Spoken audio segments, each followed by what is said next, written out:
سورہ یوسف 84۔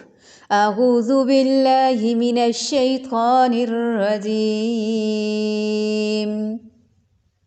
وتولى عنهم وقال يا أسفا على يوسف وابيضت عيناه من الحزن فهو كظيم وتولى عنهم وقال يا أسفا على يوسف وابيضت عيناه من الحزن فهو كظيم وتولى اور اس نے منہ پھیر لیا عنہم ان سے وقال اور بولا یا اسفا ہائے افسوس علی یوسف یوسف پر علیہ السلام وابیضت اور سفید ہو گئیں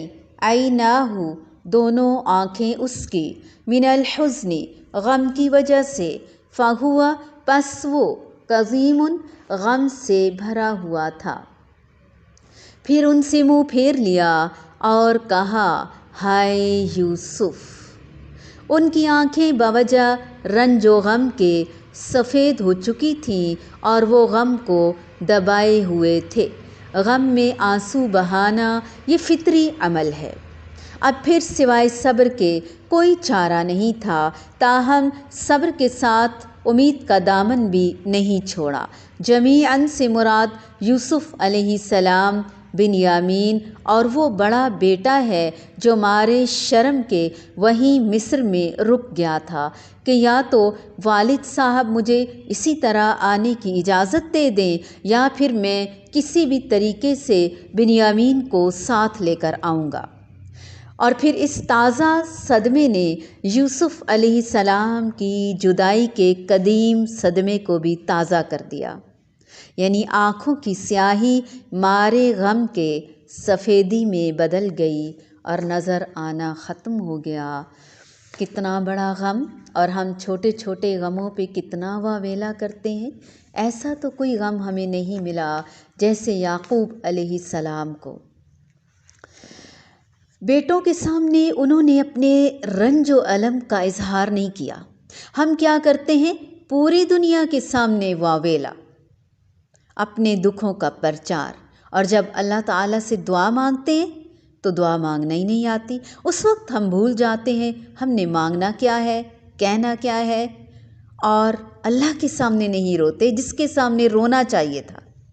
اگر ہم اپنے آپ کو ریزرو کر لیں، بندوں کے سامنے رونا دھونا چھوڑ دیں اور اللہ تعالیٰ کے سامنے رو رو کر دعائیں مانگیں، پھر دیکھیں کہ مسئلے کتنی جلدی اور کتنی آسانی سے حل ہوتے ہیں۔ اگر یہ بات ہمیں سمجھ آ جائے تو ہمارا دل سکون میں آ جائے۔ اب یہ نہیں کہ آپ نے دیکھا ہوگا ٹیچر کلاس سے بھی نکلتی ہے نا تو ایک لائن لگ جاتی ہے، کیا؟ اپنے مسئلے مسائل اللہ سے بیان کریں، اللہ کے آگے روئیں، بندوں کو سنانے کی بجائے رب کو سنائیں، بندوں کے سامنے نہ کریں ایسا، اللہ سے پوری امید رکھیں۔ اللہ تو ساری طاقتوں کا مالک ہے، اس کے نزدیک تو صرف کن کہنا ہے، دیر کس بات کی ہے، اور اگر دیر بھی ہو جائے تو اس میں بھی اللہ کی کوئی حکمت ہے، وہ سب کچھ کر سکتا ہے، وہ پھیر سکتا ہے، وہ ظالموں کے دل موم کر سکتا ہے، بے وفاؤں کو وفادار بنا سکتا ہے۔ ہمیں ہمیشہ پر امید رہ کر اللہ تعالیٰ سے دعا کرتے رہنا چاہیے۔ پھر آزمائشیں لمبی ہو جائیں بے شک، اور لمبی ہی ہوتی ہیں۔ کیوں لمبی ہوتی ہیں؟ کیونکہ یہ پریشانیاں کیوں ختم نہیں ہوتی؟ اللہ کی حکمت چھپی ہوتی ہے۔ اللہ تعالیٰ ہمیں کچھ بنانا چاہتے ہیں، کچھ سکھانا چاہتے ہیں، کچھ دکھانا چاہتے ہیں، کچھ دینا چاہتے ہیں، اور اس چیز کا تقاضا ہے کہ صبر کے ساتھ، اور جو صرف اسی کے راستے سے دیا جا سکتا ہے، کیونکہ اللہ تعالیٰ کی سنت اور اللہ تعالیٰ کا کچھ طریقہ ہے۔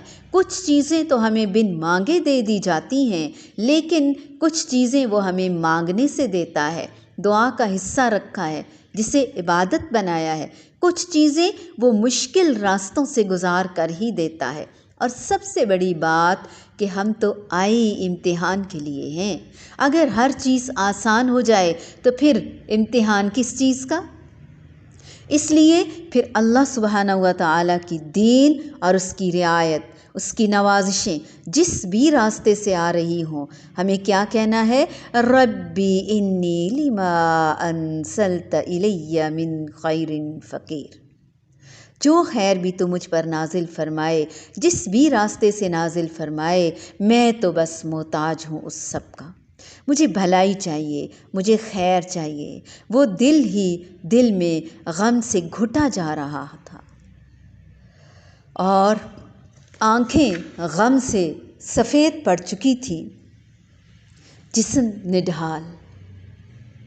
وَتَوَلَّى عَنْهُمْ وَقَالَ يَا أَسَفَا عَلَى يُوسُفَ وَابْيَضَّتْ عَيْنَاهُ مِنَ الْحُزْنِ فَهُوَ كَظِيمٌ۔